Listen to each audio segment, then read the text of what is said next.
I think it's time to hear from Sony, Josh Greenstein. Grab your emotional support lip gloss. We are getting into it.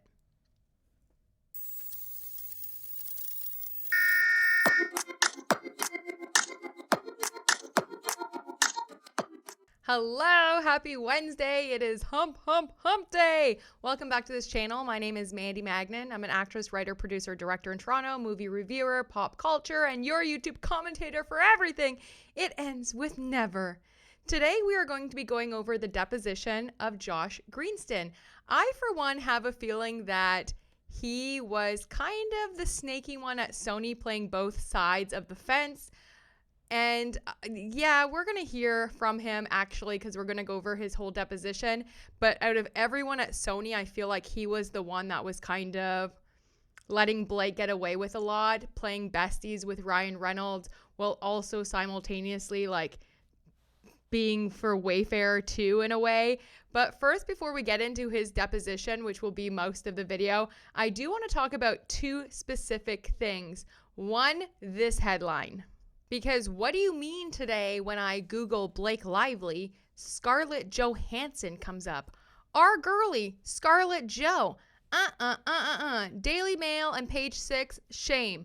Okay, because what is you bringing Scarlett Johansson in here for?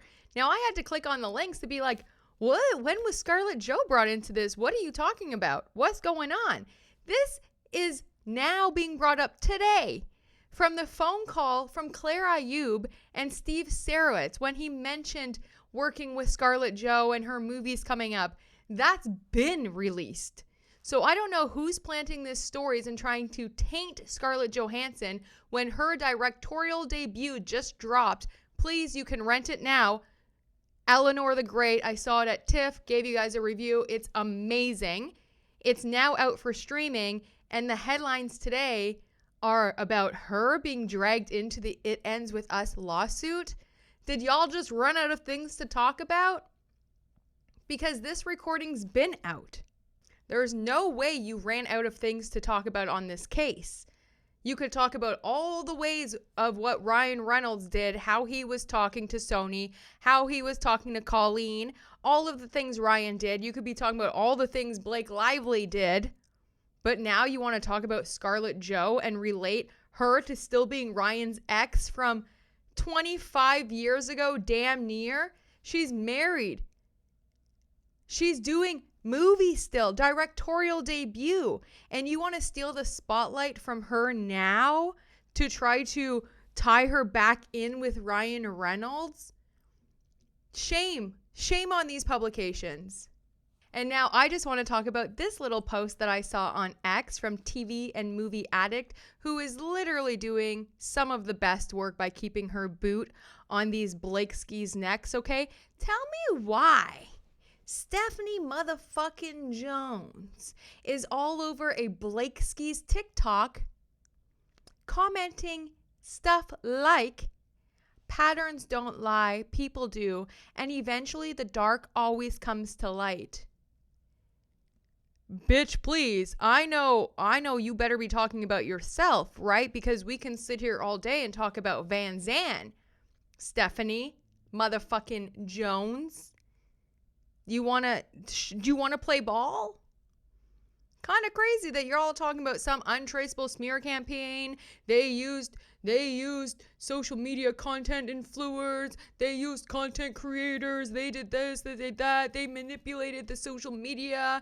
But yet you're over on a content creator's TikToks commenting stuff like that when you have the most unclean hands, Stephanie.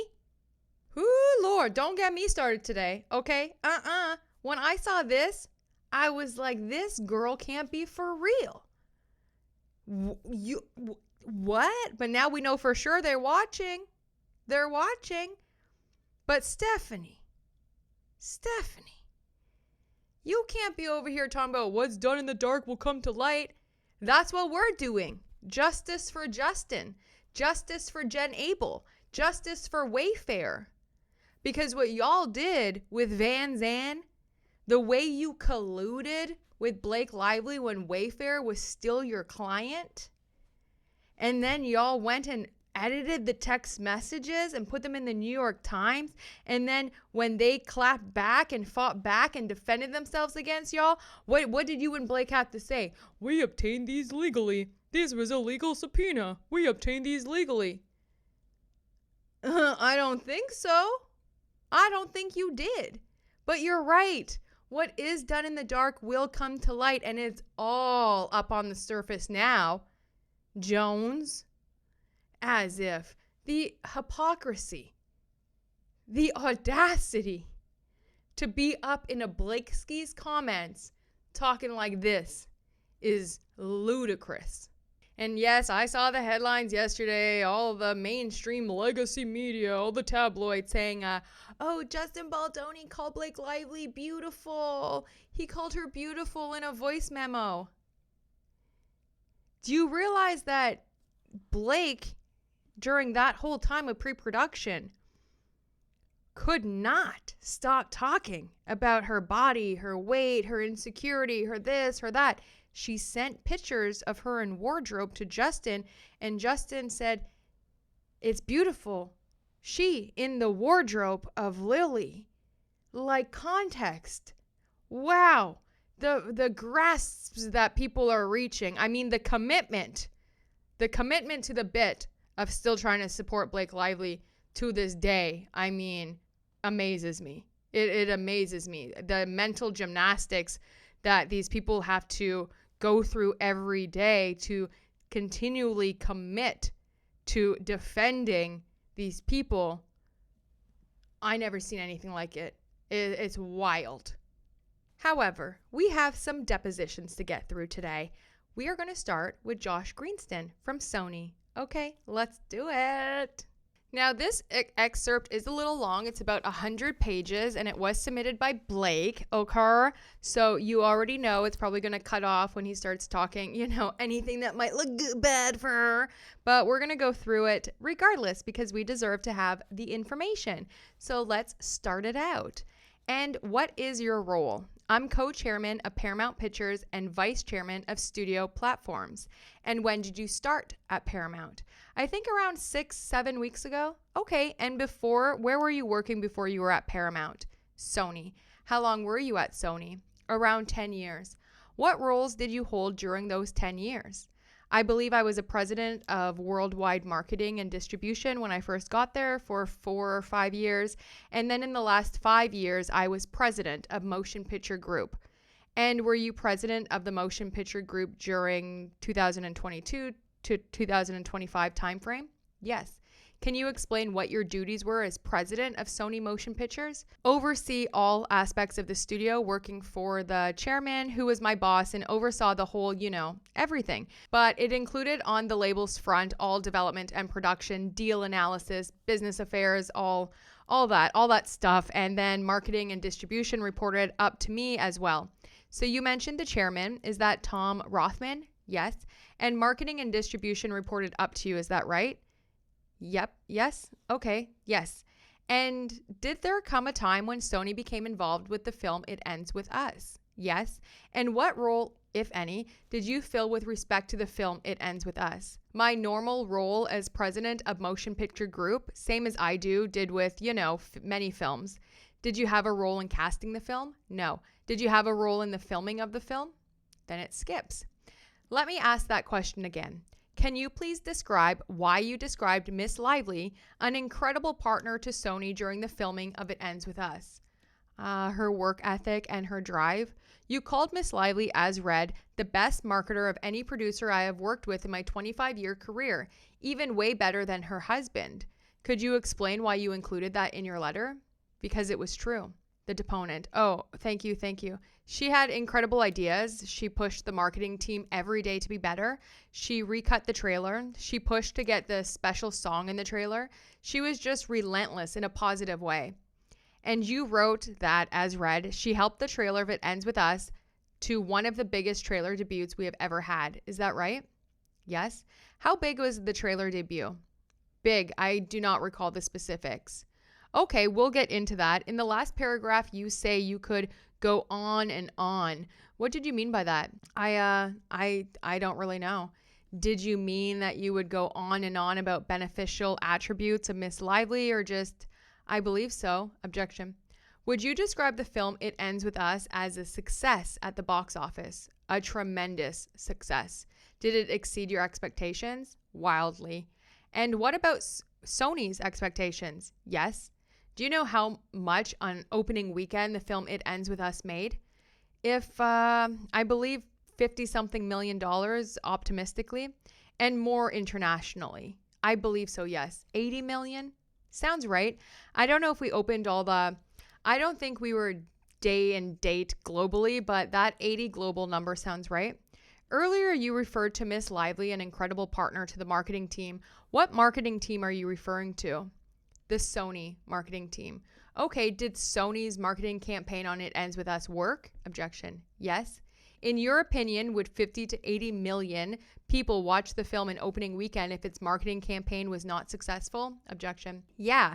I mean, do you want to rephrase that? You said 50 to 80 million people, and I think you're talking numbers, but okay, if we can avoid speaking objections, I'm limited for time. Trying to help Miss Javinsky. And then it skips. What was Sony's role with respect to It Ends With Us? Sorry, repeat the question. What was Sony's role with respect to It Ends With Us? Oh, can I just, on the previous question, I didn't know who Wayfair was, but I might have heard that they were an equity investor on one of our films. I forget which one, but I think that's the extent of what I knew. But you didn't know anything about their reputation? No. Okay, what was Sony's role with respect to It Ends With Us? We co-financed it and distributed the film. And for those not in the movie business, what does distributing a film mean? It can mean many things, but in this case, it meant marketing and distributing the film globally, theatrically, and then running it through the pay deals at the company.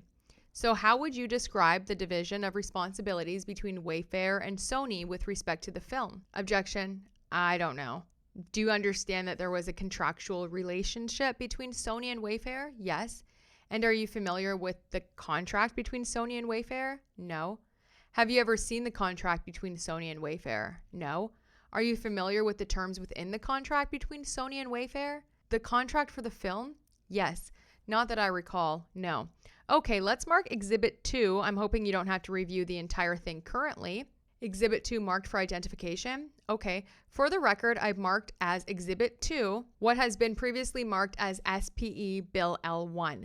Mr. Greenstein, do you have any familiarity with the document in front of you? No. Do you understand what this is? Yes. What is this?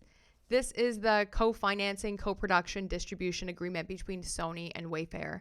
Do you have any reason to believe that this is not an accurate copy of the contract between Wayfair and Sony? Objection. You can answer. I have no idea, but it looks official. And you see the Bates number on the bottom. Do you understand SPE refers to Sony Pictures Entertainment? Objection. Sony SPE? Where is that? You see the Bates number on the bottom? SPE Bates number on the bottom, SPE? Yes. Do you understand that that refers to Sony? Now I do. Okay, you understand that Sony produced this document as its first document, SPE1? Objection. I don't know, but it seems reasonable. Okay, if you look at that first paragraph that you referred to, you see the different definitions of the parties, correct? Yes. And you see that Sony doesn't actually appear in here, but Columbia Pictures does. Is that right? I'd have to read the whole, in the first paragraph where it refers to Columbia. Oh, Columbia, yes. Why does it refer to Columbia as opposed to Sony? Columbia is the label within Sony that makes, produces, and distributes films. So when the contract says CPII, you would understand that to be referring to Sony? Yes. Okay. Is Miss Lively one of the parties to this agreement in the first paragraph? Objection. No. Do you have any awareness of whether Miss Lively has her own separate contract with respect to It Ends With Us? Objection. Yes, on all movies if there's an acting or producing or directing deal, there's agreements. Are you familiar with any of the specific terms of her contract? No. Do you have any awareness of whether Miss Lively was, for instance, allowed to request that any of her dailies that included scenes of intimacy be destroyed? Objection. Repeat the question. Do you have any awareness, for instance, that whether Miss Lively's contract allowed her to request that any dailies that included scenes of intimacy be destroyed? Objection. I might have heard that, but I don't recall specifics. And you don't have personal knowledge of the terms? No. Okay, we can direct your attention in this contract. We're going to speed through it really quickly, not all of it. If you can please turn to page 13. On the bottom, you'll see pagination, and then there's a paragraph 6.3. Do you see that? And it says grant of distribution rights. And the first sentence says, as read, Wayfair hereby grants, sells, and assigns to CPII. And then a lot of gobbledygook. What? Gobbledygook. And then a lot of gobbledygook for the full distribution term. Do you see that? Yes. You understand that this is the provision that granted I'm sorry, I can't get over that word, gobbledygook. Okay. Do you understand that this is the provision that granted Sony distribution rights? Objection. Yes. Then let's turn to the next page, please. And you see that there's then sub-paragraph 6.31 and 6.32. And you understand that these are sub-paragraphs to Sony's distribution rights? Objection. Is that a yes or no? Yes, sorry. And if I can direct your attention to 6.3.2, what is your understanding of what distribution rights this provision referred to? Objection. I'm going to read it. Of course. It states that Columbia has the right to cut, edit the picture, create foreign language versions, closed caption versions of the picture, excerpts, clips, trailers for advertising and promotional purpose. Okay, so this provision relates to granting Sony the right to cut and edit the film. It ends with us. Objection. I believe so. Okay, and if we can look at 6.3.8, what right do you understand this provision to be providing to Sony with respect to it ends with us? Objection. That Sony's or Columbia has the right to create the advertising campaign. And what about 6.3.9? What right do you understand 6.3.9 provides Sony with respect to it ends with us? Objection. Publicity and promotion. Okay, and do you understand that Wayfair initially requested that Mr. Baldoni have final cut rights over the film? Objection. I don't recall that now. Does Sony often, or strike that? Can you describe when Sony would provide a director with final cut rights? Objection, objection. I don't know. I would say actually, and again, I do not recall any specifics other than some grandfathered in, all tour driven filmmakers like a Quentin Tarantino who had it for 25 years, but it is not a normal course of business. Why not? I don't know. Can you think of anybody else that Sony has given final cut right approval to other than Quentin Tarantino? Then it skips. Interesting. Was Grab Their Friends, Wear Their Florals part of Sony's marketing campaign with respect to it ends with us? Objection. Yes. So you're not suggesting that someone other than Sony come up with the concept of Grab Their Friends, Wear Their Florals? Objection. I don't know who came up with it, but it was certainly part of the Sony campaign. It was embraced. Do you have any recollection of individuals at Sony saying they wanted to create a campaign akin to wearing pink to go see Barbie? Objection. I don't recall, but that doesn't sound out of line with what a marketing group would be trying to do. What was Sony's goal with Grab Their Friends, Wear Their Florals aspect of the marketing campaign? Objection. I assume it was to show support for the book and Lily's character and turn it into like a group outing. Why did Sony want to turn the event into a group outing? Because how strong the movie played, and the more people that saw it, the better reactions you'd get in the world. And if you can turn to the next, it's actually going to be the last page on this with Bates number 3312. It's all the way to the end. You see a headline that says, as read, Friends and Floral Screening plus Lily Bloom's pop-up shop experience. Do you see that? Yes. What is your understanding of what this paragraph describes? Objection.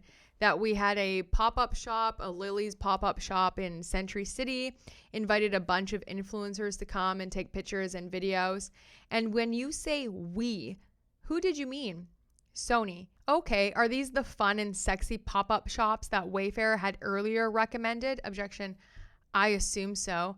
Do you see that in the middle it talks about, as read, influencers to check out the space and partake in fun group activities such as ironing floral patches to their denim, receive temporary tattoos inspired by the film, sip on Betty Boo's buzz, and enjoy a gift bag with film-inspired goodies and screen the film in advance of the release. Do you see that?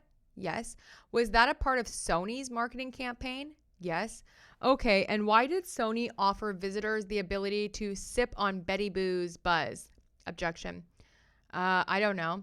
Is it common for there to be sponsors on film events such as, oh, very much so. Can you explain that a little bit, please? Brands like to align themselves with film and sometimes to sponsor premieres or events. So when that travels, their brand gets exposure.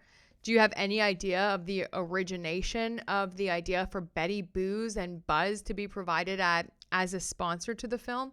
I do not. Do you believe it was Sony's idea? Objection. I have no clue, but it wouldn't be out of the realm of possibility. I don't know who specifically came up with it, but I wouldn't be surprised. Let me tell you. Blake Lively and Ryan Reynolds through Maximum Extortion. Pretty easy. Like this guy. Why can't anyone just honestly be truthful about Ryan Reynolds' participation? We've already seen the emails, okay? Why not? Because it's Sony's job to come up with inventive ways to market the film. We talked about earlier, actually, strike that. Mr. Greenstein, you can put this article. Okay, do you know who Colleen Hoover is? Yes, who is she? The author of It Ends With Us. To what extent did Sony consider Miss Hoover's opinions when deciding how to market the film? Objection. I believe we took them very seriously. Why? Because she wrote it, it's her story, it's her fan base, and we wanted to make sure that we got as much right as we could, I believe. Do you recall Mr. Rothman early on in the process telling you that Sony really needed to understand Miss Hoover's audience well to succeed? Objection. Yes. Did you agree with Mr. Rothman? Yes. Why is that? Because that's the core fan base of the property. We talked earlier about testing as one metric for deciding what film cut to choose. To what extent would Miss Hoover's opinion provide an additional metric when deciding what cut to choose? Objection. Can you repeat the question? Yes. We talked earlier about testing as one metric for deciding what film cut to choose.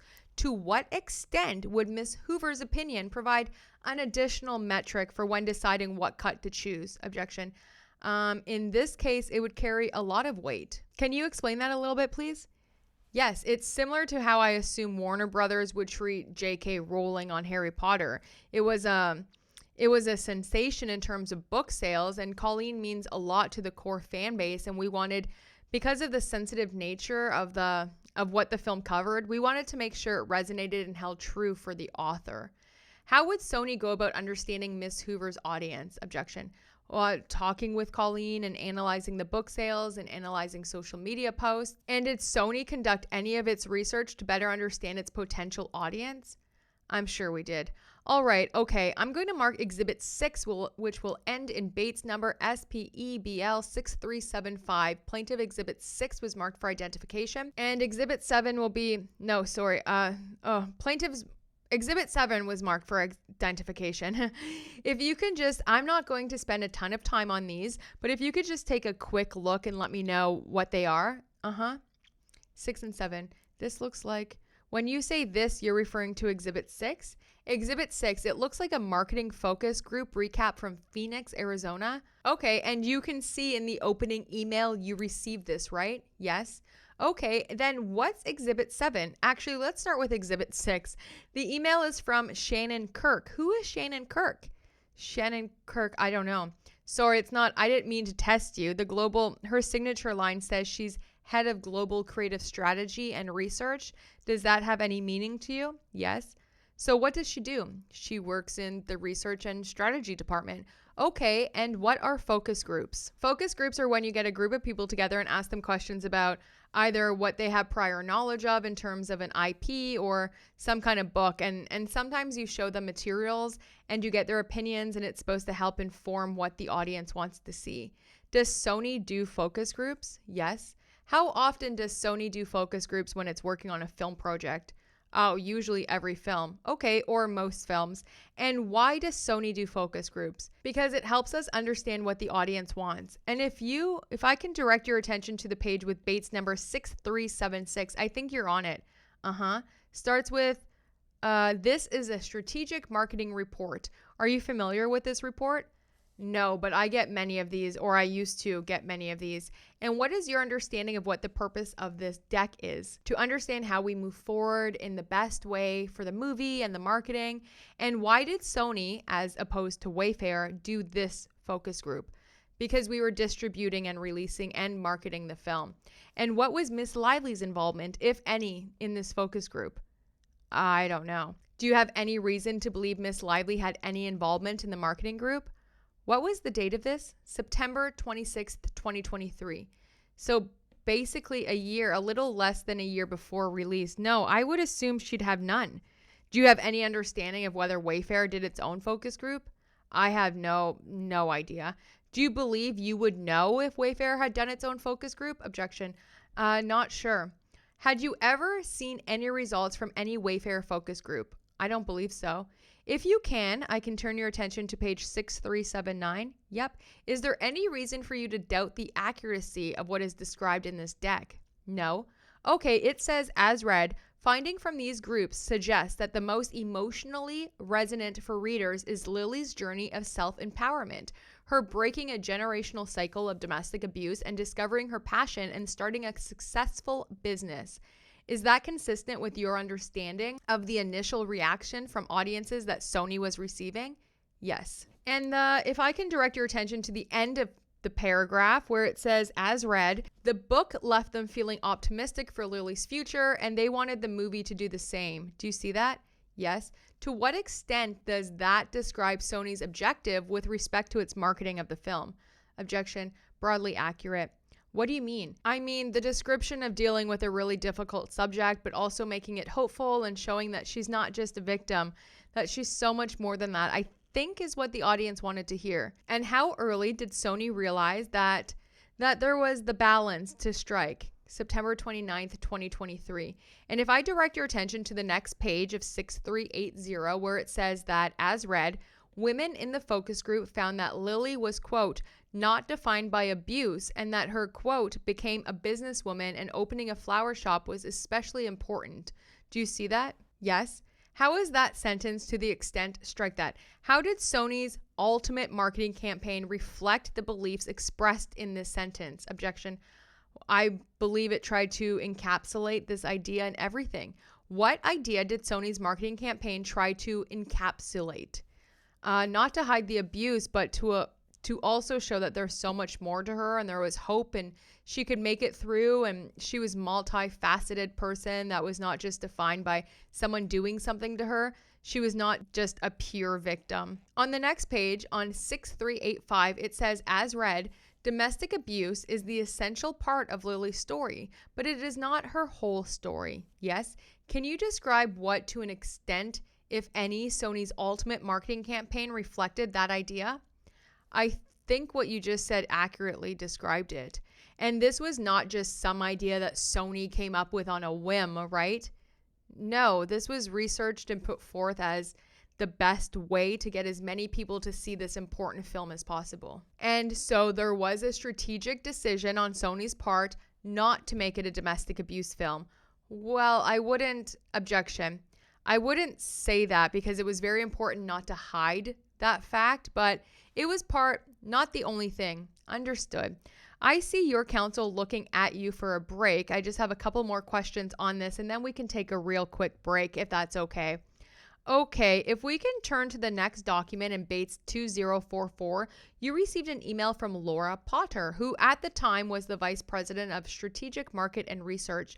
Did Ms. Potter report to you? No.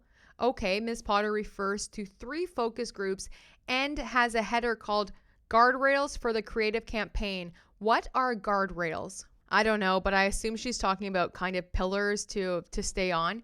You received this email, right? Looks that way, yes. And why would you receive this email?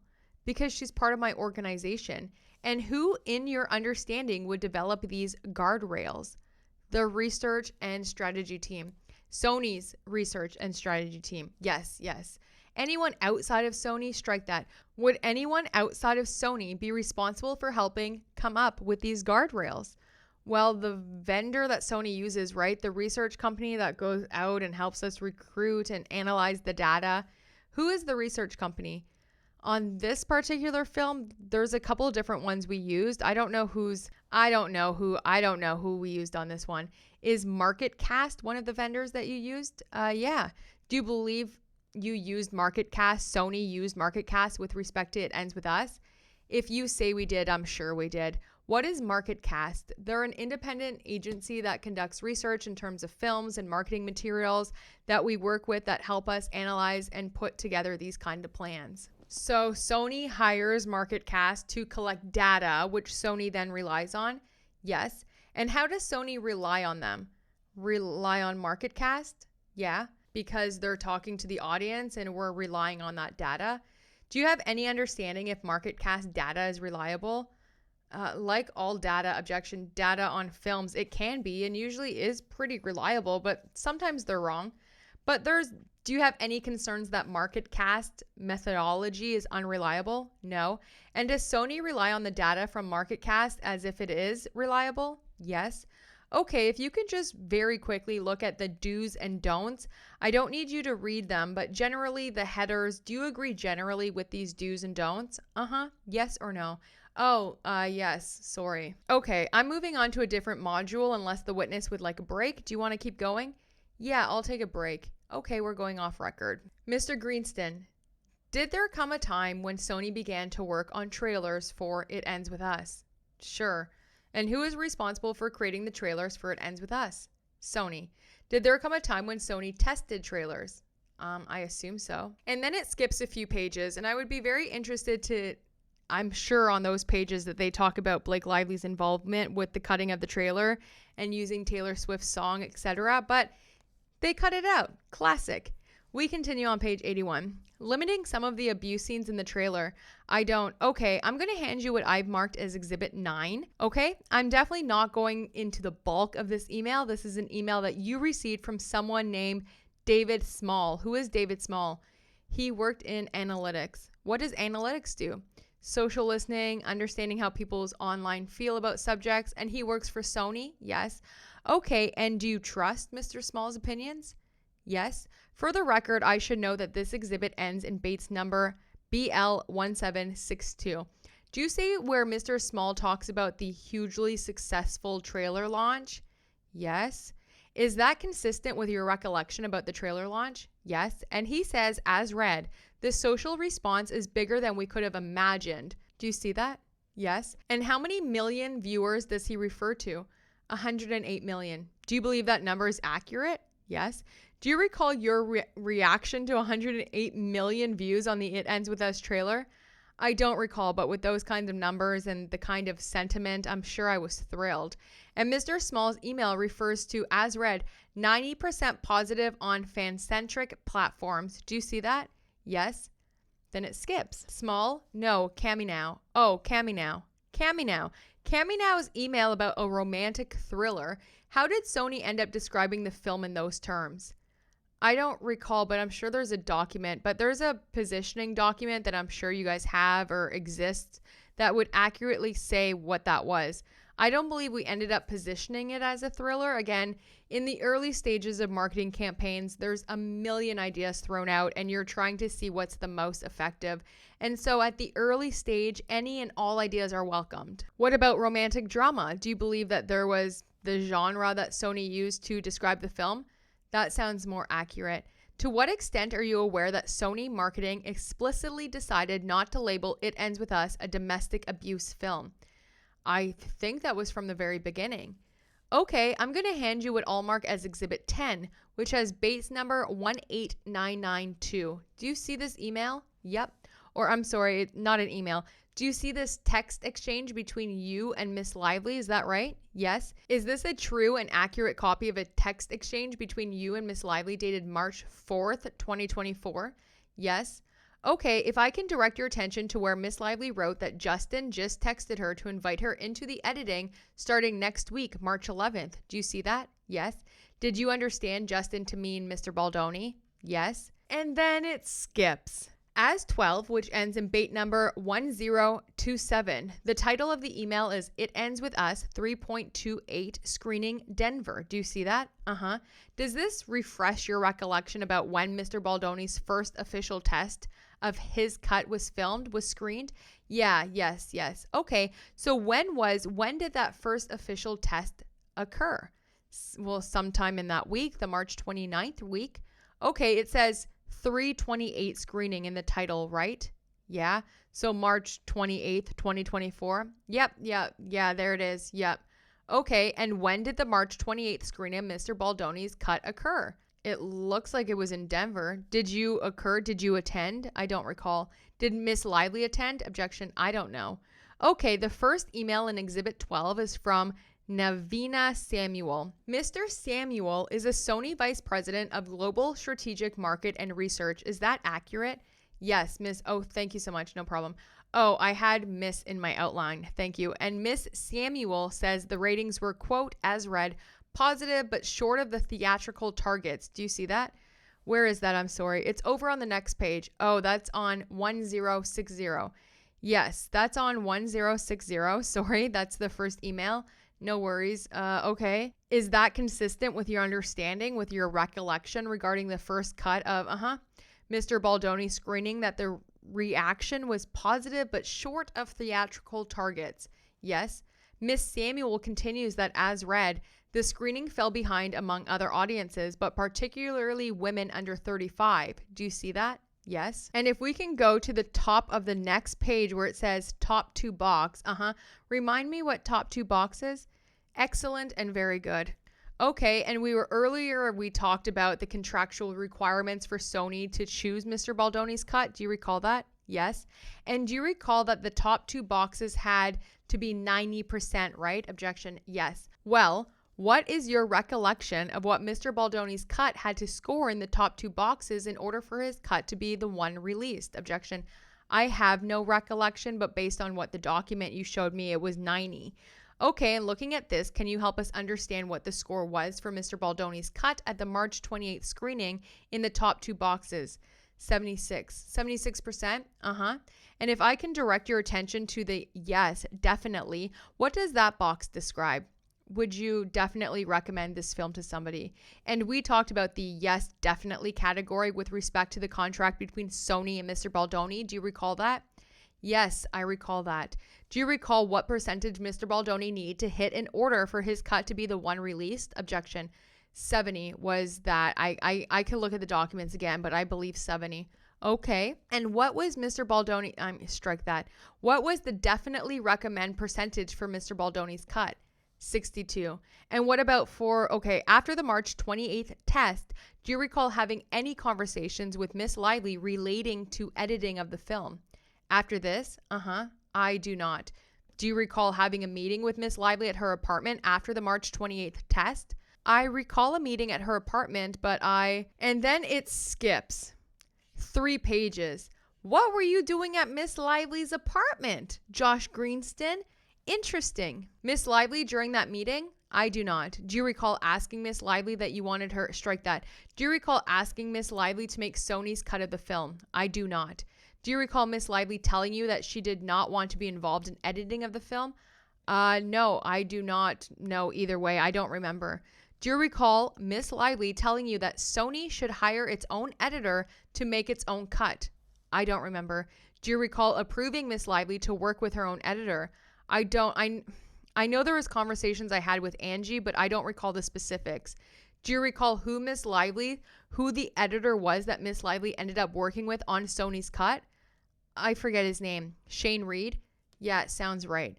Do you recall helping coordinate Mr. Reed's schedule to work with Miss Lively? I don't. Do you recall helping clear Mr. Reed's calendar so that Mr. Reed could work with Miss Lively? I don't. If there was conversations, it would probably be with Angie in terms of facilitating any of that. You don't recall calling the director of another film, Mr. Reitman, and asking to release Shane to work with Miss Lively? Oh, yes, I do recall that, he says. OMG. Oh, yes, I do recall that. Yes, I believe that they wanted Shane to help in the edit, and he was on, I think, Ghostbusters at the time, and I called Jason and said, hey, can you help us for, a week or 2, I believe, but I do remember that. And when do you believe that conversation was? I have no idea. So you were facilitating Miss Lively using Miss Reed for an edit. I guess you can call it that. I was just helping, I think, him with Jason Reitman. But yeah, I would say Sony helped facilitate that. And why did Sony help facilitate that? To see if we could get a better cut. Did Miss Lively ever express any other motivation other than hoping to get a better cut? No, she was clear she wanted to do a cut to make the movie great. And you discussed that she had mentioned some of the difficulties on the set. Did she ever threaten to publicly disclose what happened on the set unless you allowed her to be involved in the edit? No. Did Miss Lively ever threaten you in any way in connection with her involvement in the edit? Objection. No. I handed you a document that I'll mark as Exhibit 12, which is Bates number 19036, which is a text between you and Miss Lively. Do you see that? I believe it's 13. Oh, thank you so much. Exhibit 13. Exhibit 13 marked for identification, which is a text between you and Miss Lively. Do you see the document? Do you recognize it? I don't recognize it, but I have no reason not to believe it. Okay, it's May 4th document, and you write as read, "So glad you are with Shane," and 3 exclamation points. Do you see that? And who were you referring to when you said Shane?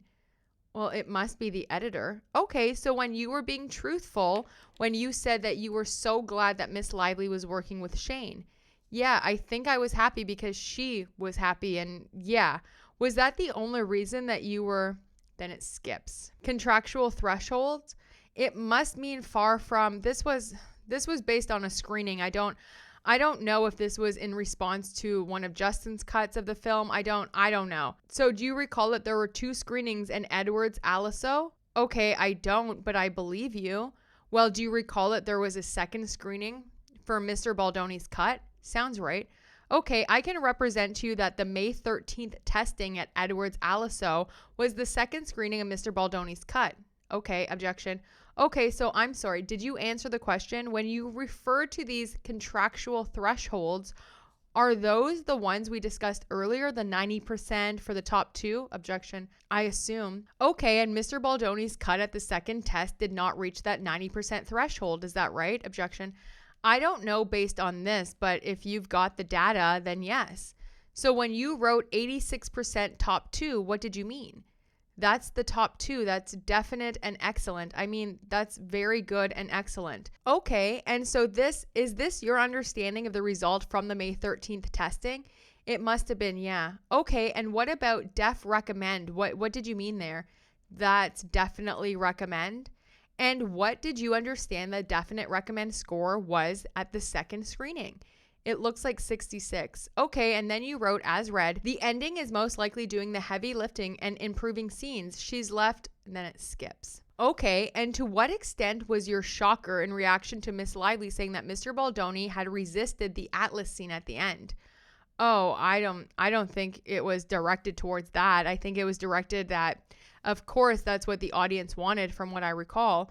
And Miss Lively continued to work on Sony's cut after the May 13th testing, right? Yes. Did Sony continue to support her use of an editor? I believe so, yes. And do you recall the first time that the Sony cut was screened? I do not. Okay, I'm going to hand you what I'll mark as Exhibit 15, which is BL7874. Thanks. And this is an email from Mr. Pan to you about the results on May 18th screening. Do you see that? Yep. What is this document? Well, it looks like a document about how the movie tested versus the previous cuts. Okay, and who's Jack Pan? He runs research for Sony. Okay, and he writes as read, tonight's score, tonight presumably referring to, well, let's see. This is an email at 4:24 a.m. So tonight's score will refer to May 18th, right? Okay, as read. Hi, Josh. Tonight's score is attached with comparisons to the 2 previous screenings. Do you see that? Okay, and let's just look at the first. I see you rushed to the second page, but I'm just trying to jog my memory. Sorry. No, that's fine. We can look under pros, the first bullet that says as read. This cut pushes the emotional grounds to greater extent. Specifically, the romance is steamier and the abuse is heavier, and the emotional arc is more varied and intense. Do you see that? Please make sure you're saying yes. Oh, yes. Sorry. I'm really sorry. I keep reminding you. We have to keep reminding each other. Yeah. Yes. Okay. So help me understand in all these various cuts is part of the purpose experimentation? Yes. And why is that? because it's a creative process and you're trying things out. There's a million different variables and ways that you can do it. And you're just trying to get to the best mix of all of these variables. Okay, let's go to the attachment, which is on Bates number 7876. Do you see that? Actually, let's go to the next one, 7877. Do you see that? Yes. Okay, let's just orient ourselves. Under the dates, you see that there's 3 dates, May 18th, May 13th, and March 28th. Do you see that? Okay, so we established earlier that the March 28th was the first test was Mr. Baldoni's cut in Denver. Okay, you can see that they're right? Denver, Colorado. Is this consistent with your understanding that March 28th reflects the first test of Mr. Baldoni's cut? Okay, and then May 13th, 2024, you see Aliso. Oh, sorry, please say yes or no. Yes, sorry. Okay, in response to May 13th, sorry, when we look at May 13th, 2024, Aliso, California, we talked about that as the second test of Mr. Baldoni's cut. Is that consistent with your understanding? Yes. Okay. And then at the top one is New York, May 18th. We talked about that. You testified that that was the first test of Sony's cut. Is that right? Yes.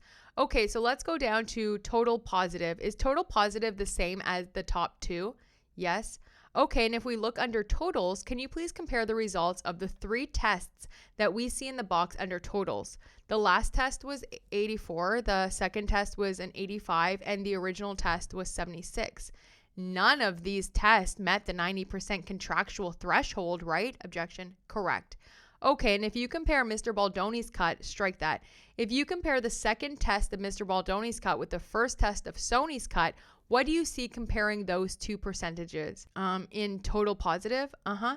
It went down to a point, essentially a tie. Objection. Yeah, 84 to 85. Okay, and what about yes, definitely? Can you take a look and tell us what you see? Yeah, clear 69 versus a 66 and a 62. So which cut had the 69? The third cut, I guess you'd call that the Sony cut. Okay, and what percentages did Mr. Baldoni's cut previously achieve in the yes, definitely? 66 and 62. Okay, I'm going to hand you what I had marked as Exhibit 16. Let me know what this is. Yep, okay, what is this? It's a message, it's a text exchange between me and Blake, and where she informed me, where she sent me Colleen's reaction to her cut.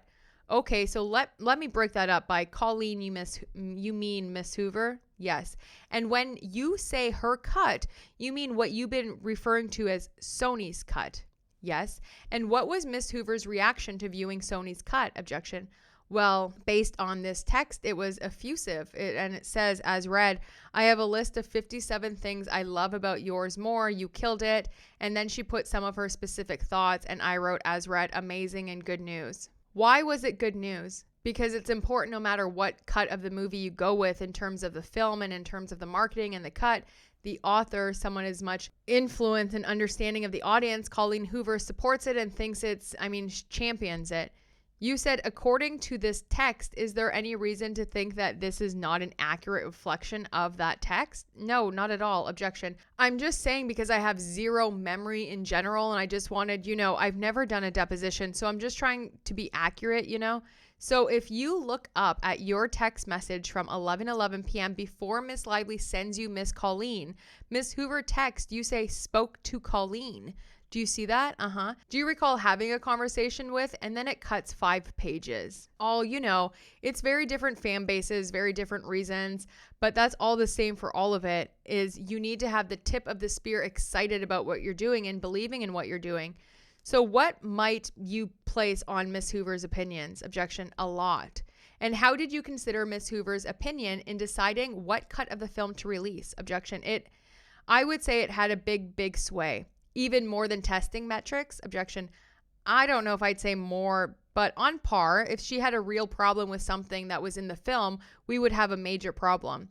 I'm not going to ask you to read all of her, and then it skips. To what extent did Miss Lively include Miss Hoover in the editing process? Objection. I believe substantially.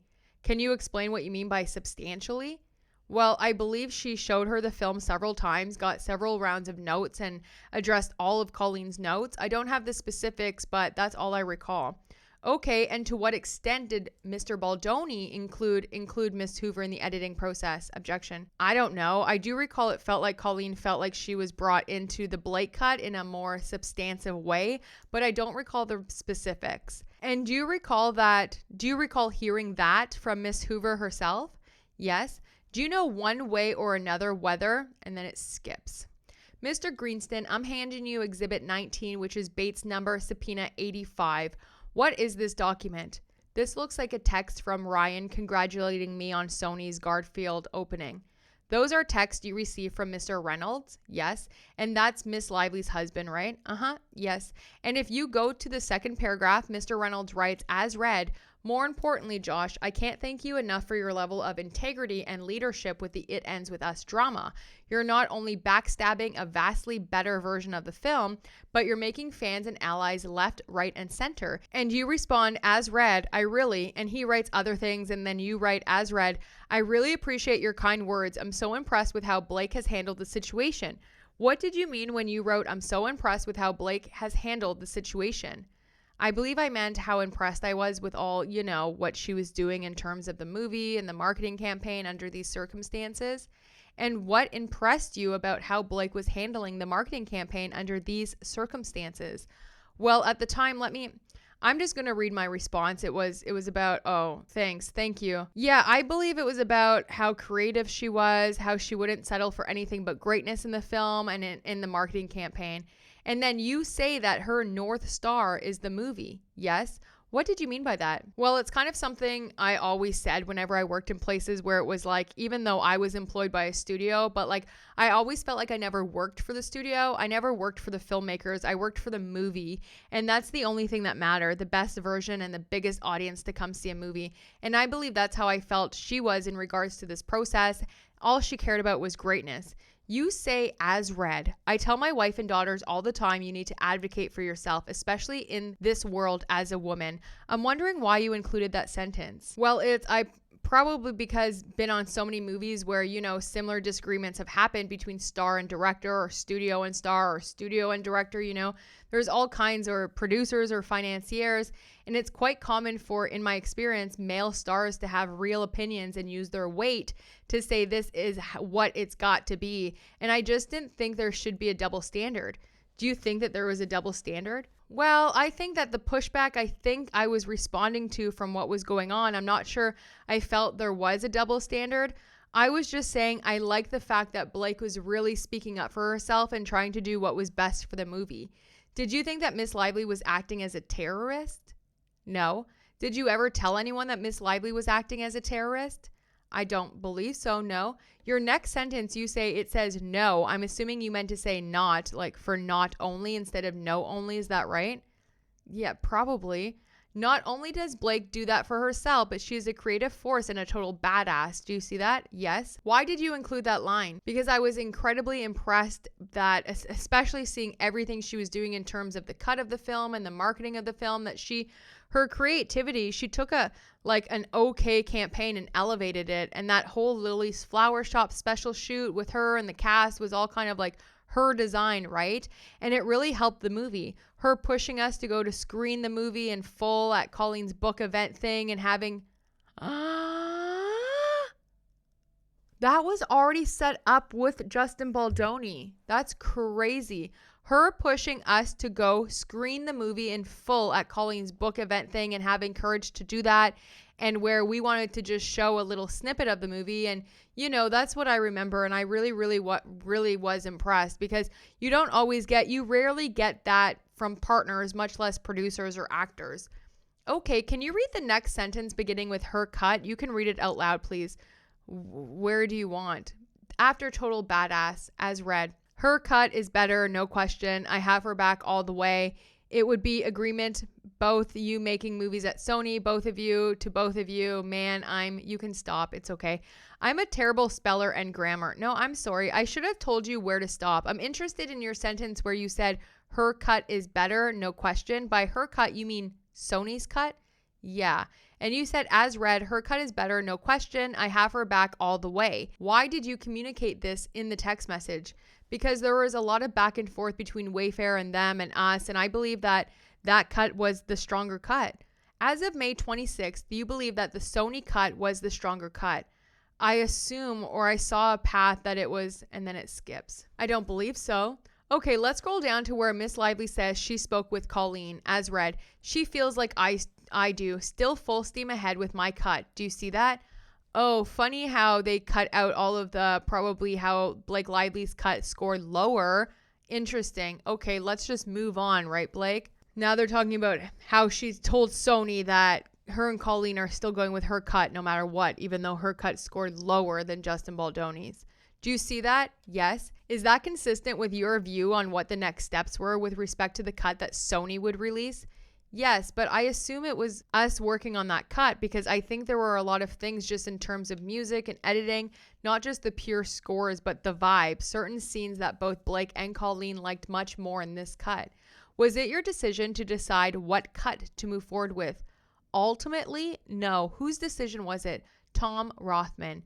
Do you recall a time when Mr. Rothman made the decision which cut to move forward with? I don't.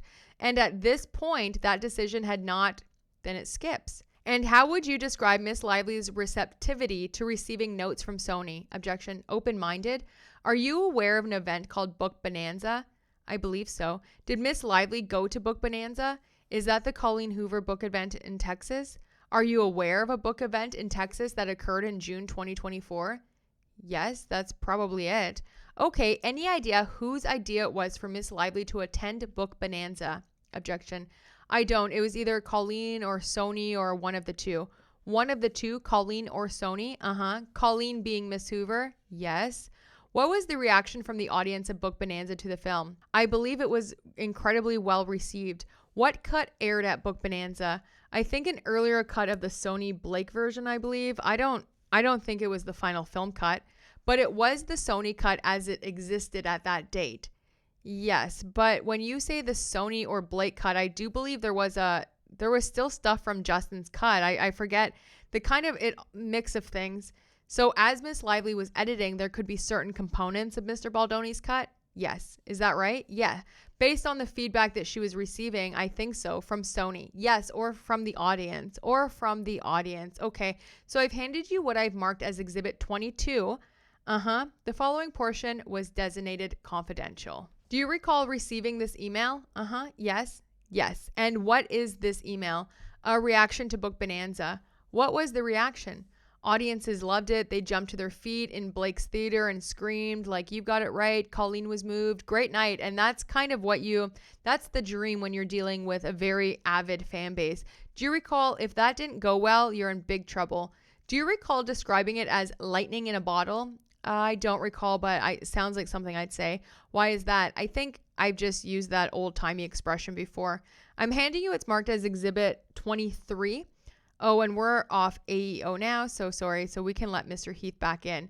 Then they let Mr. Heath back in. What is this email? Social reactions to It Ends With Us, Book Bonanza panel and screening. Okay, and who's Michael Severson? I believe he worked in strategy and analytics for the marketing group, and he wrote that the response from the online fan base had been outstanding, right? Yes. Overwhelmingly positive? Yes. And just a small amount of negativity? Yes. So as of this date on June 17th, 2024, what was your recollection of the amount of negativity, if any, that you were seeing online about the film? At this point, virtually zero. And at this point, what do you recall about what you were seeing negativity online regarding Miss Lively? Zero, none. Okay, I want to hand you what I'll mark as 24, which is BL8206. What is this email? An email, it looks like, to me and Angie from Colleen Hoover. Do you recall receiving this? No. Okay, any reason to doubt that you received this from Miss Hoover? No. Okay, if you look in the first paragraph, she says, as read, "In no way do I want to deny support for this film, especially after being invited by Blake to have a small hand in seeing it through. I will say that I'm concerned about everything happening behind the screens and the positions I've been put in, which is why I feel much more comfortable having this conversation over email." And then you go down to the end of the second question, the fourth paragraph, she says, "As for the premiere, I'm honestly not comfortable with it anymore." And what was your reaction to receiving an email from Miss Hoover telling you that she was not comfortable with the premiere anymore? The premiere, or look, it says, "As for the premiere." I assume it was her talking about being in the middle of Justin and Blake's disagreements. When you say Justin and Blake's disagreements, what do you mean? Whether it be the cut of the movie or, doing promotion or the press or the premiere, that stuff. Did you understand that the only disagreements were between Miss Lively and Mr. Baldoni? No, I know Colleen had voiced disagreement with certain things. And did you have any understanding of whether Miss Hoover was uncomfortable doing the premiere? Actually, strike that. Let's go to the next sentence as read. Am I going to be comfortable if Justin is there? No, things are beyond uncomfortable at this point. Do you see that? Yes. Okay, so what was your understanding of what Miss Hoover was communicating there? That she didn't want to be at the premiere with Justin? So she would go to the premiere, just not if Justin was there, right? Objection. I don't know that she wouldn't go, but her email said that she'd be uncomfortable. Did you have any idea why Miss Hoover would be uncomfortable? I just assumed with whatever stuff that was going on between all of them that, I wasn't on those calls or conversations. So you didn't have any understanding of why Miss Hoover would be uncomfortable being around Mr. Baldoni? I understood that she would have felt very put off in terms of involvement in the film and that she had some real issues. So I didn't really talk to her that much about those specifically. I didn't have that much communication with her. She writes as read. Can I promise I'll go if he, meaning Mr. Baldoni, and his team are all there? I can't promise that. I go back and forth every day between continuing to show up for this movie or going into hiding because it's all causing me anxiety and bringing attention to what I'm not prepared for or used to. Do you see that? Did you have any idea about the anxiety that Miss Hoover was experiencing in connection with It Ends With Us? Yeah, I don't know if at that point they started to be very close to open. A lot of online chatter about the campaign and about how it was reflective enough of the book or the abuse, or which kind of, I think, made her uncomfortable. Did you have any understanding of why that was directed towards Mr. Baldoni and his team as opposed to Miss Lively? I assume she had issues with Mr. Baldoni and his team. And Miss Hoover says, as read, in a perfect world, we'd set it all aside and everyone could smile for the cameras. But feelings have been hurt and boundaries have been crossed. Do you have any idea of what Miss Hoover meant when she wrote boundaries have been crossed? I can only assume that she felt that in her interaction, some boundaries have been crossed. I can't really expand on that. Do you have any understanding of why Miss Hoover didn't want to be smiling for the cameras with Mr. Baldoni? Well, she obviously had issues with him. Did you have any understanding of why any other members of the cast? Strike that. Do you have any understanding of whether any other members of the cast did not want to be smiling in pictures for the cameras with Mr. Baldoni at the premiere? Objection. I was told Jenny Slate and Brandon didn't want to be in the picture with him. Can you describe what you understood with respect to Miss Slate and Mr. Sklenar? Strike that. Can you please explain what you understood, any hesitations with respect to oh my God. Why can't I get this question out? Strike that.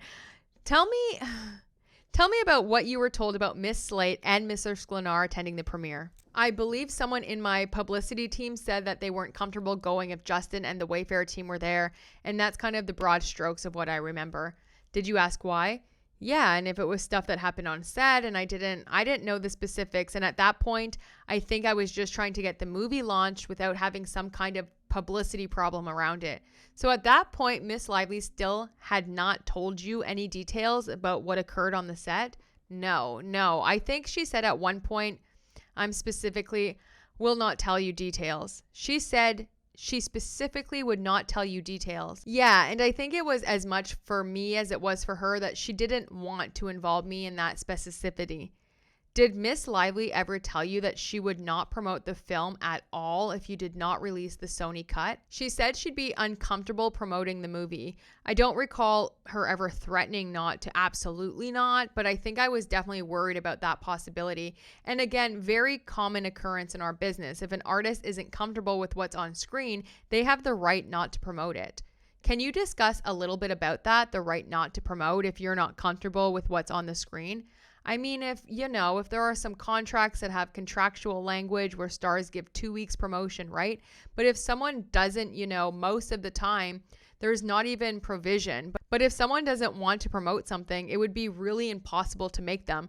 You wouldn't want to do that. And for many reasons, one, you can't force someone to do what they don't want to do. And two, if they're not excited about it, that's going to come across in the promotion of the film. So it's common for stars to want to embrace a film before they agree to promote it. Objection. I would say it helps a great, then it skips. The campaign, it was strong. It was very strong. And as of January 16th, 2024, how would you describe, I would say, let me finish. How would you describe the reaction to Miss Lively in particular? Objection. Well, I think he said, let me ask that question again. As of July 16th, 2024, Miss Garofalo, I'm sorry. I heard whispering. Is there an objection on the record? They were telling us that I got the wrong date. Thank you. So as of July 16th, 2024, how would you describe the response that you were seeing with respect to Miss Lively? Well, it says in thematic insights as read, and then it skips 3 pages. Interesting. I guess everyone indirectly reports to you. They did report. You see in the first sentence, he says, as read, spoke to Wayfair this morning. Yes. Do you have an understanding of who at Wayfair Mr. Whitmore may have spoken with? No. Okay, he says in the second paragraph, Mr. Whitmore writes, we were very clear. We don't want to create postnomore.org or domestic violence related content. Did you have any understanding of who the we is that Mr. Whitmore referred to in this sentence? Sony. Okay, so Mr. Whitmore explained that Sony was very clear that Sony did not want to create or post nomore.org or domestic violence related content. He goes on that he explains as read that its virtue signaling could feel self-serving and also could easily not hit right coming from 2 men. Do you see that? Yes. To what extent is Mr. Whitmore's description of why Sony did not want to create this type of content consistent with your own views? Yes. The only thing I would say it's missing from your question is that also everything we learned in the research said making it too focused on domestic violence would hurt the opening weekend of the film. We always believe that we would support those organizations post-release and that the most important thing was to get as many eyeballs seeing a movie about domestic violence, and so much more was the North Star for us. So not necessarily speaking about domestic violence, but designing a campaign that gets people excited about seeing the film about domestic violence, or that includes domestic violence. That includes domestic violence. Again, not hiding, if you look at all the materials, not hiding the domestic violence actually only is, would that be wrong, the thing to do morally? But as you can see from which I didn't remember until your documents, the earlier research said that you must address that. That's why people didn't want a run-of-the-mill romantic drama. It had some real subject matter and some hard-hitting stuff, but it can't be focused only on that. It wasn't a documentary on domestic violence. The movie? No, it was not. Okay, we talked about that. I think we've oriented that the release was August 9th. Yes. Are you aware of press junkets that occurred in advance of the premiere on August 9th? I am certain there was junkets, but I don't remember. And do junkets typically occur before a film is released? Yes. Okay, do you have any recollection of whether Mr. Baldoni participated in any press? Then it skips 1 page. Do you see this email? Yes, What is this document? This document is Danny informing us of an interview that Justin did in Dallas where he was trying to talk about the scene where Ryle was raping Lily. And specifically, Miss Magnan writes as read, I just alerted Josh about this, but Justin is basically alluding to raping Atlas out of Lily when talking to the Dallas Morning News. We cut the tape, but he is a moron. Josh said he couldn't do any more press, but he has a lot left. So maybe we talk ASAP. Do you see that? Yes. To what extent is this an accurate description of your reaction to the Dallas Morning News interview? Objection. I think I must have been upset, and I was very deployable trying to protect the movie. Why were you upset about what Mr. Baldoni said to the Dallas Morning News? Because my staff and I felt that that was not a topic to discuss in the promotion of the movie, getting that detailed and somewhat graphic, and worried about that male perspective on the issue. When you say that male perspective on the issue, what do you mean?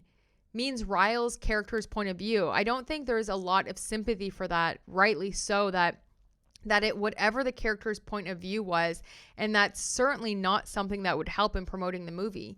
Did you tell that to Mr. Baldoni? I'm sure I made that clear to my people who were communicating with them. Okay, I want to hand you Exhibit 28, which is LS325. Then it skips. I didn't have it as a fact, but the fact I was hearing it from multiple people that I worked with was concerning, so I forwarded it to them. And you said Miss Sloan is Miss Lively's publicist, right? Yes. Do you understand that Miss Sloan had been working to prevent any stories about what happened on the set from being made public? Objection. Yes. How did you understand that? She told me. What did she tell you? Just that there was getting a lot of incoming calls about stories or problems on the set and that she was trying to kill them. And what was your reaction to Miss Sloan telling you that she was trying to kill stories about what happened on the set? I don't remember what my reaction was, but I'm sure it was gratitude. Why gratitude? Because those stories would it could damage the performance of the film. Could they damage Miss Lively as well? Yes. Did they? Objection. Did those specifics or eventually the whole thing? The whole thing. Objection. It was, yes, I assume. I know how upset she was and how she felt that her reputation was hurt. And there was a tidal wave of online hatred towards her that I don't think I ever seen to such a degree. Can you describe the wave of online hatred towards her that you saw? There was a lot of stories about negative stories of all types and kinds and shades about her for many months. From when did those begin? Objection. I don't know, but it was pretty close to the opening of the film. Okay, I want to hand you Exhibit 31, which is BL9980. Do you have that in front of you? Yes. If you turn to the page, it's an email from Mr. Heath. You're on this email, right? Do you recognize it? Yes. What is it? Response to the article I sent Jamie. Okay. And he writes, as read, I'd like us to look at that. Even in the midst of feuding, how many people are pointing out that the DV is being glossed over and that Justin is essentially the only one appreciating the subject matter while others might not be giving it the proper respect it deserves. Do you see that? Yes. Do you recall your reaction to this email? Yes. What was your reaction to this email? My reaction was I didn't recall them having those concerns earlier from months and months during the campaign.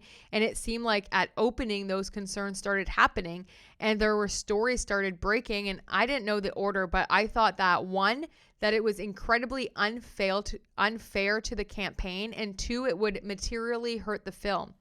So did Mr. Heath come out and strike that? If we can turn to the first page, you respond by saying ignore in all capital letters, right? The first page of this. Well, we can state Miss Han writes, who is Miss Han? She ran publicity for Sony. Okay, and she writes as read, and then it skips. So Jamie Heath sent them that email saying, hey, the fans aren't liking what's going on. We need to pivot. And Josh Greenstein's reply to everyone is ignore. And of course, that was only happening after the film came out, because then people were going to go see the film and they realized that it's a heavy movie about DV and not grab your girlfriends and wear your florals. OMG. We continue. Was Sony tracking the online reaction to stories about Miss Lively? Yes. Okay, I've handed you an Exhibit 33, which was the bait stamps 3328. Do you see that? Yep. Yes. What is this email? It's social and press response to the cast controversy of It Ends With Us. Okay, and in this type a document that you would receive in the ordinary course of your business at Sony? Yes. And can you describe the contents? Like, what does this type of email track? Social sentiment. And who is doing the tracking? We have monitoring services, and it scores social media to look at individual posts. So would you rely on the data in this? Yes. Email? Yes. Okay, and if you look at the first sentence where, in the second paragraph, it says, as read, very little of this seemed to impact people's interest in seeing the movie. However, much of the online response was more supportive of Justin, 89%. Do you see that? Yes. Did that surprise you? I don't recall. But at that point, that was 6 days after the release, 4 days after the release. I mean, we released it on the 9th. Yep. Yeah. With where all the stories were breaking, I wasn't that surprised. You were not that surprised? Why not? Because I believe at this point, there was a deluge of negative stories about Blake. And if you go down to the social media response, it says, as read, neutral 7%, pro Blake 4%, pro Justin 89%. Do you see that? Yes. And how did these numbers compare to the numbers that you were seeing in July that we discussed? Objection. The numbers that we discussed in July, where I believe about the movie, but there was not, I believe This wasn't in the conversation, so it didn't exist. Okay, well, it says 4% pro Blake, right? Do you recall your testimony earlier that you had not been seeing any negative reaction regarding Blake in July of 2024? Correct. Objection. So I'm asking you if you can compare what you were seeing online in July with the numbers as reflected here regarding Miss Lively. Objection. I would say public sentiment swung very negative in the span of a week. Seemed to be. In your experience, was that unusual? Objection. Yes. What is your reaction to the swing in the anti-Blake sentiment over July and August? Well, my reaction was this would eventually hurt the playability of the movie, and I believe it did. And what did you think is responsible for causing this drastic swing? Objection. Well, all the negative press.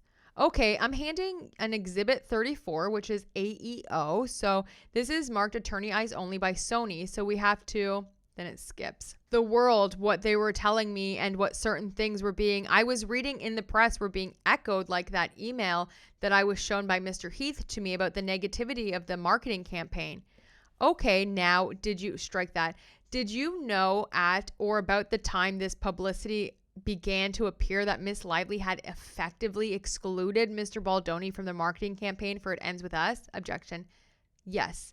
And would that have meant that in any photographs, publicity, anything, any vehicle that was used to market that campaign, Mr. Baldoni was absent? Is that correct? Objection. For the most part, I do believe Justin did some things, but we had a situation where Blake and several cast members, including the author, did not want to be photographed with him and did not want to be in the, I guess, same vicinity that he was in, whether that was the premiere or something else. Okay, and you anticipated my next question. Did you know that there were photographs relating to marketing in the premiere where Mr. Baldoni was absent? Yes. And that was at Miss Lively's request. Isn't that correct? Objection. It was at the request of Miss Lively, Brandon Sklenar, and that his name, the other actor, Jenny Slate, I believe that's her name, and Colleen.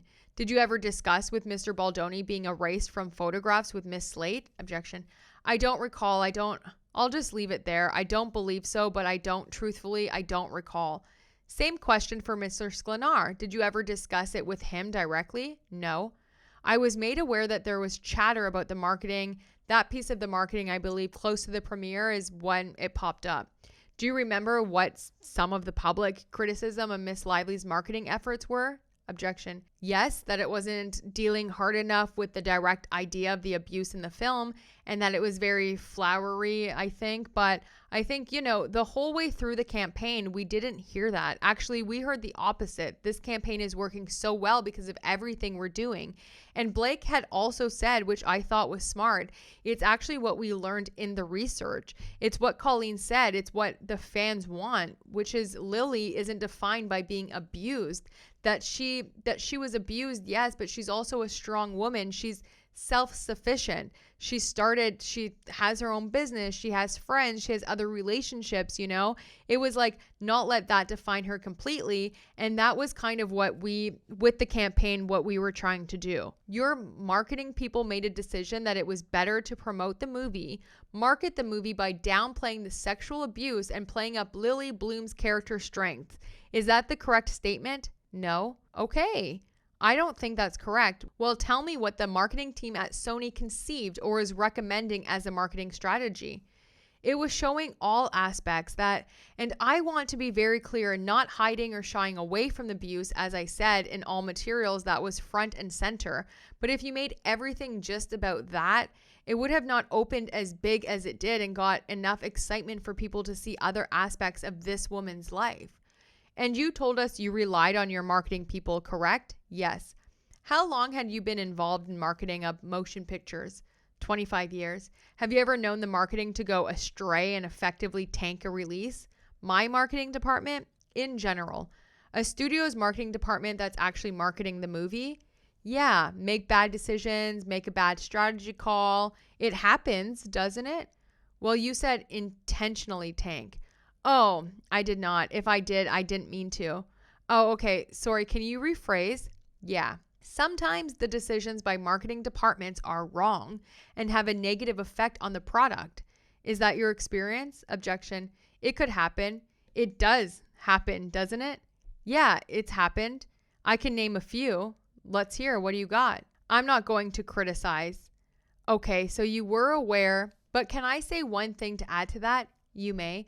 I would just say that in terms of marketing on this film, and I don't want to come off as proprietary or defensive, but I would say this movie opening at $50 million is one of the greatest marketing triumphs in the history of marketing. So it certainly was effective.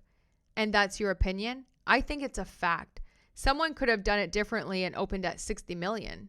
Really? Isn't that possible? No, it's not possible. Not possible. Wow, Elaine Garofalo is slaying this dude.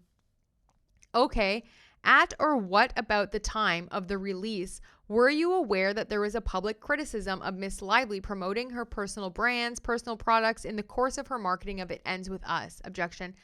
I was made aware when she launched her, I forget what it was some kind of company, maybe a beauty line, something like that.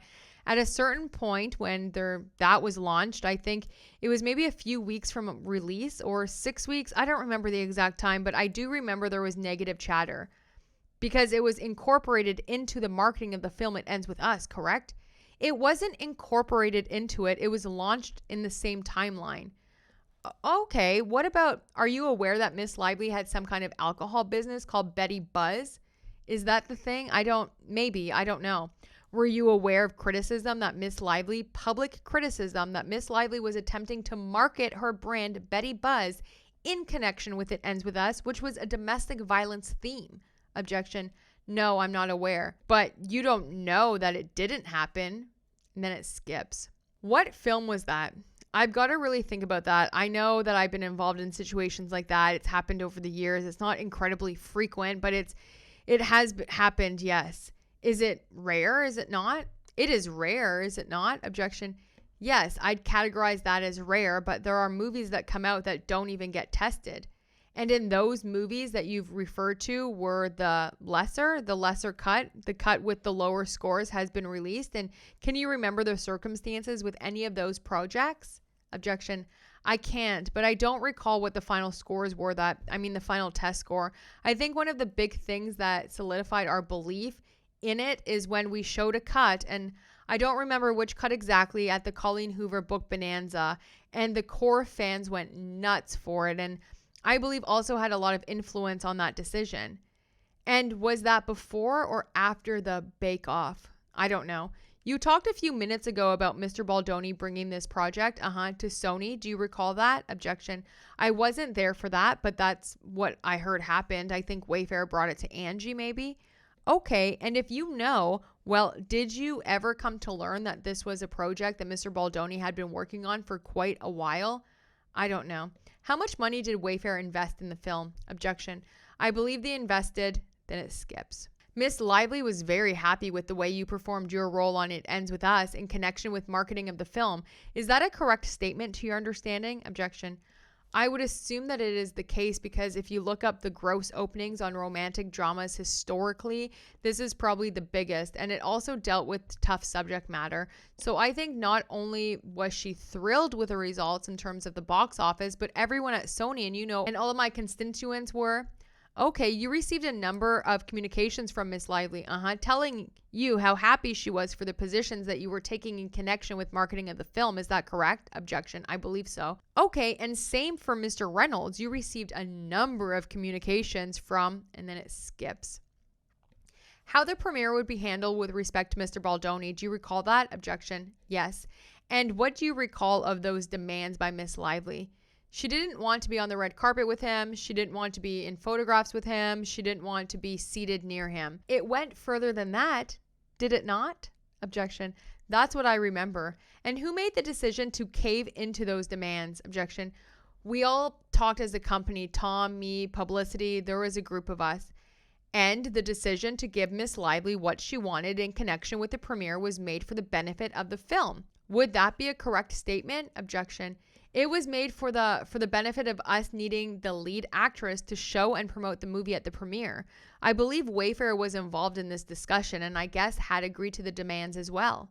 Because Miss Lively was threatening not to attend the premiere unless her demands were met. Isn't that correct? Objection. I don't know how it was communicated with Wayfair. Do you know how it was communicated with Sony? Yes. And is it correct that Miss Lively was indicating to Sony that she might not show up at the premiere if her demands were not met with respect to Mr. Baldoni? Yes. Objection.